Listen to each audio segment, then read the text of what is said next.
Yıllardır bize bir imaj pazarlandı. Her yere sızabilen, en korunaklı odalara girebilen, her dijital duvarı aşabilen bir yapı. Bu imaj kendiliğinden oluşmadı. Yıllarca haber diliyle, sinemayla ve güvenlik söylemiyle ilmek ilmek işlendi. Onlar herkesin içine sızabilir. Ama kimse de onların içine sızamaz.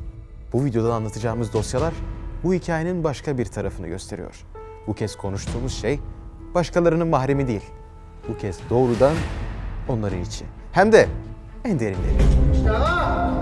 יום אחד שתי פרשות ריגול חדשות עבור איראן. זה הפרשה הזאת והניסיונות של איראן להמשיך ולגייס סוכנים בישראל. שני כתבי אישום חמורים הוגשו היום נגד 3 ישראלים שריגלו לטובת איראן. 6 Nisan 2026. İsrail'de güvenlik algısını sarsan bir haber kamuoyuna yansıdı. İsrail basınında yer alan bilgilere göre İran adına casusluk şüphesiyle 4 aktif İsrail askeri gözaltına alınmıştı. Detayların büyük bir bölümü sansür altındaydı. İsimler açıklanmadı, görev yaptıkları birlikler paylaşılmadı ve o gün aslında çok daha büyük bir dosyanın ilk işaretiydi. 9 Nisan 2026. İsrail o sabah büyük bir şokla uyandı. İç İstihbarat Servisi, Shin Bet ve Ağır Suçlar Birimi öyle bir dosyanın üzerindeki gizliyi kaldırdı ki İsrail'in tüm güvenlik doktrini sarsıldı. Tablo müferit vakalardan oluşmuyor. 2024'ten 2026'ya kadar uzanan bir süreç.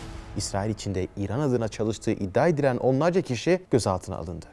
İşte burada durup asıl gerçeğe bakmamız gerekiyor. Genelde böyle bir haber duyduğumuzda aklımıza kim gelir? Hayır.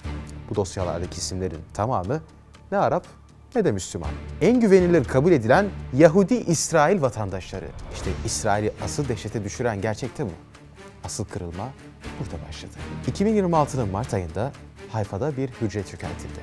Reuters ve Times of İsrail'e göre 9 ay hücrede yaklaşık 30 isimden bahsediyoruz. Burada İsraili gazeteci Avşay Gerenzag'in dikkat çektiği nokta var. İran istihbaratı artık ajan profili üretmiyor. Göze batmayan, sistemin içinde sıradan görünen, şüphe uyandırmayan insanlar seçiliyor. Yani mesele artık dışarıdan gelen bir sızma değil, içerideki insanın bir operasyon aracına dönüşmesi. Gelin bu modelin en çarpıcı örneklerinden birine gidelim. 2025 yılının Ağustos ayı. Hayfa. İsim Ami Gaydarov. Genelde casuslukla suçlananlar, kiminle konuştuğumu anlamadım diyerek savunma yapar. Ama Gaydarov'da durum tam tersi. İran istihbaratı onunla Telegram üzerinden temas kurduğunda kendilerini açıkça tanıtıyorlar. Biz İran istihbaratıyız. Gaydarov da bunu bilerek kabul ediyor.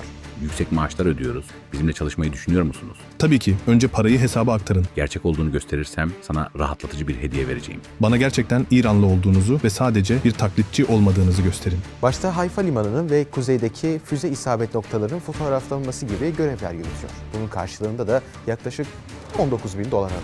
Süreç ilerledikçe de daha ileri gidiyor. Aynı anda birkaç farklı operatörle görüşmeye çalışınca İranlılar bile onu sadece tek kişiyle çalış diye uyarmak zorunda kalıyor. Daha da sarsıcı olanı, bir ara bağlantı kesildiğinde Gaydarov pes etmedi, savaşın ortasında operatöre ulaşmaya çalıştı ve adeta iş istedi. Bana yeni görevler verin ve o görev geldi. Mutfaktaki bomba. Gaydarov aldığı talimatla evini bir bomba fabrikasına çevirdi. Yaklaşık 10 kilo ağırlığında koca bir binayı yerle bir edecek patlayıcılar üretti. Hayfa'daki bir otoparkta yaptığı teslim videosu sorguda önünde konulduğunda yüzünde bir haz belirdi. Bu yaptığım en iyi işti, patlama beni çok mutlu etti dedi. Güvenlik birimlerine göre bu patlayıcının tek bir hedefi vardı.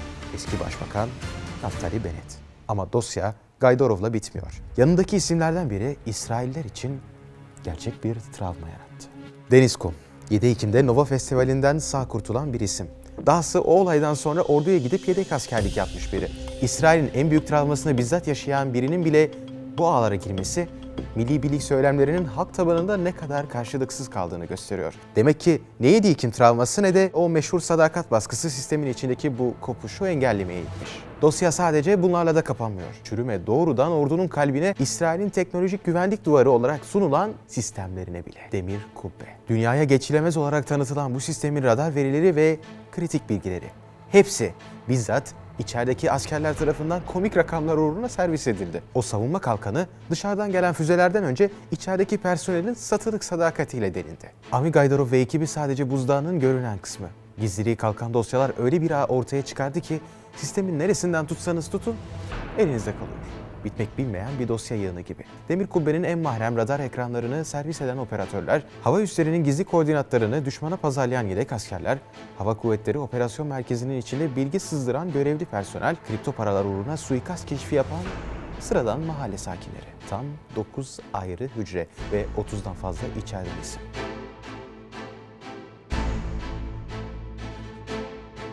İsrail yıllarca başkalarının içine sızma gücüyle övündü.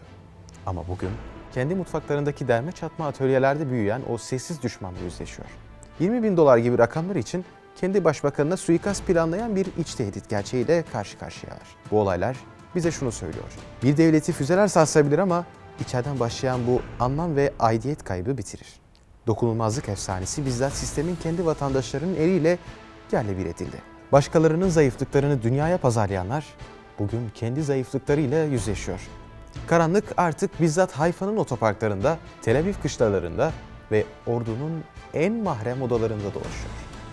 İsrail'in en büyük yenilgisi bizzat bizden dediği insanların bu sisteme olan inancını yitirmesinde saklı.